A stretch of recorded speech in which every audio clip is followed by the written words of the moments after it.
40 سال کے سفر میں داتا صاحب لکھتے میری ایک بھی نماز قضا نہیں ہوئی، ایک بھی جمعہ قضا نہیں ہوا۔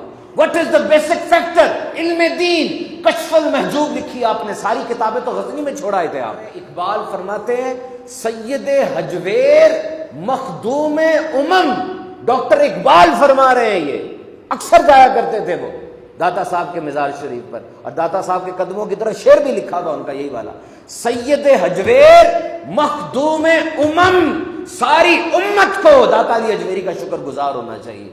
اور فرما رہے ہیں کہ پنجاب کی سرزمین پر اسلام کے اس بیج کو بونے والے داتا صاحب ہیں، اور یہاں پر کتنی بڑی بڑی ہستیاں کہہ رہی، کون نہیں آیا اس در پر؟ خواجہ معین الدین چشتی اجمیری نہیں آئے اس در پر، 40 دن تک بیٹھے رہے۔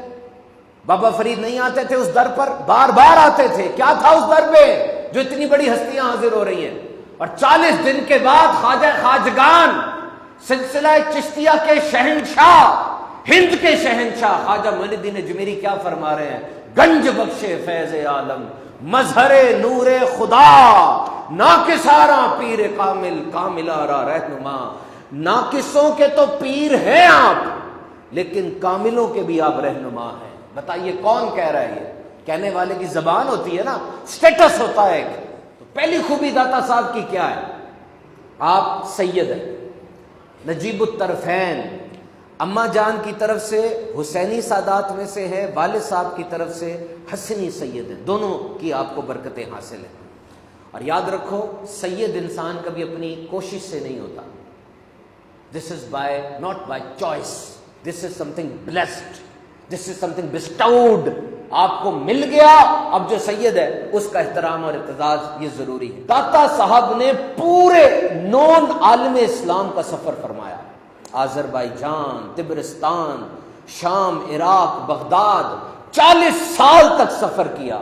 کہتے میں ایسے بزرگ سے ملا جنہوں نے 40 سال تک اپنا پہلو رات کو زمین پر نہیں لگایا تھا، دن کے وقت تھوڑا سو جایا کرتے تھے۔ ایک ایسے بزرگ سے ملا جو 20 سال تک بیٹھے نہیں تھے، بس نماز میں جتنا بیٹھنا ہوتا تھا اتنا بیٹھتے تھے۔ ایک ان کا مشرب تھا، ایک ان کا ذوق تھا۔ کہتے میں ایک جگہ پر گیا، ایک شیر نے میرے اونٹ پر حملہ کیا، میرے اونٹ کو زخمی کر دیا، پھر وہ شیر چھوڑ کر اوپر چلا گیا، درندے اور آ گئے، وہی شیر اترا، اس نے اونٹ کو مار دیا، پھر اوپر چلا گیا، اور وہ باقی درندوں نے اس اونٹ کو کھا لیا۔ وہ شیر اترا، ایک لنگڑی لومڑی آئی، وہ شیر پھر ہٹ گیا، لومڑی نے اپنا حصہ لیا، اور وہ جو شیر مارنے والا تھا اس نے تھوڑا سا گوشت کھایا، اور منہ پھیر کے داتا صاحب کی طرف دیکھا اور انسانی آواز میں کلام کیا کہ دیکھو لقمے کھانا تو دوسروں کا کام ہے، جوان مرد وہ ہوتے ہیں جو دوسروں کے لیے لقمے چھوڑ دیا کرتے ہیں۔ کرامات بھی ہوتی ہیں، ایسا نہیں ہوتا کرامات نہیں ہوتی۔ آپ نے ایک مسجد بنائی،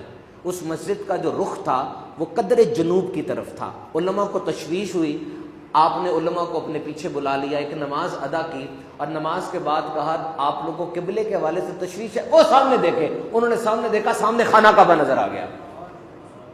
اب یہ داتا صاحب کو اپنی اس طاقت پر یقین تھا کہ اتنے حجابات ہیں لیکن میں خانہ کعبہ دیکھ بھی سکتا ہوں اور ان کو دکھا بھی سکتا ہوں۔ ایک انگریز آیا تھا، اس سے پوچھا تم نے لاہور دیکھا، بڑا کچھ دیکھا، شیش محل دیکھا، قلعہ دیکھا، یہ دیکھا، وہ دیکھا، یہ تو بتاؤ تم نے کس چیز نے متاثر کیا؟ وہ کہنے لگا میں تو حیران ہوتا ہوں، ایسے لگتا ہے کہ لاہور والوں کے دل اس ایک قبر والے کی مٹھی کے اندر ہے، ایسے لگتا ہے کہ صوفی کی قدر، اس صوفی کی عزت لاہور والوں کے دل میں جیسے ڈال دی گئی ہے۔